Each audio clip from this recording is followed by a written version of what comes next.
when you go through the war experience, and I was in this helicopter, crash, and we were during the Kippur War, 1973.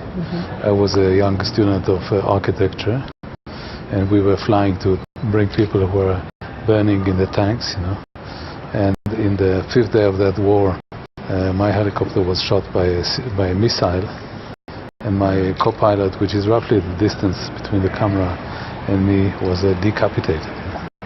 So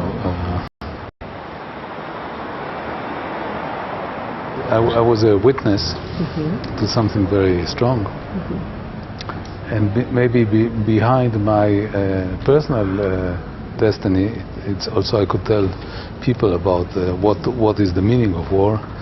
And although cinema is not a direct way to change the reality, if you make people think, it's a good beginning.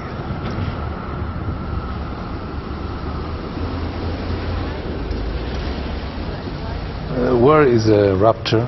It's a way of brutalizing nature, brutalizing people, also, and in a way it's opposite to nature. You ask yourself why people need this terrible ritual of war. The best gesture that an artist can do to his culture is to make a critical work. Because a strong culture, they don't need public relations. You need to engage with it. And the artist, through generations who had this attitude, really did something good to the society. Nature can be also violent, but violent is on a different scale. It's sometimes the violence of nature is to create a succession. Sometimes the fires in the forest create the material for the new trees to grow, But the big wars are just destructive. They don't produce anything.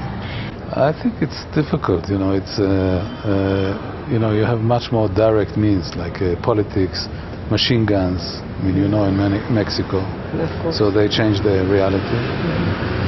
So cinema or literature or art is to make people to move the brains.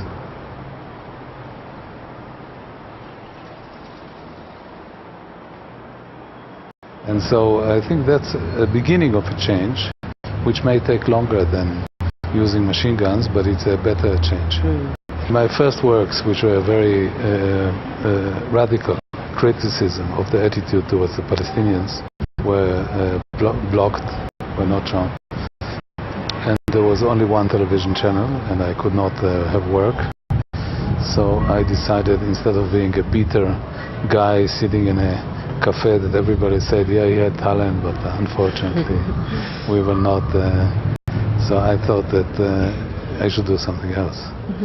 And then when Rabin was elected in the 90s, there was a hope. And the Minister of Culture of this very open-minded government came to see me in Paris. And she invited me for a meal. And she told me it's time to come home. I think maybe on several modest ways. First of all, I think by the fact that I fought a lot for the independence of cinema and to detach it, not to be dependent on the politics. I think little by little it created a space for cinema, also for other creators to voice their opinion.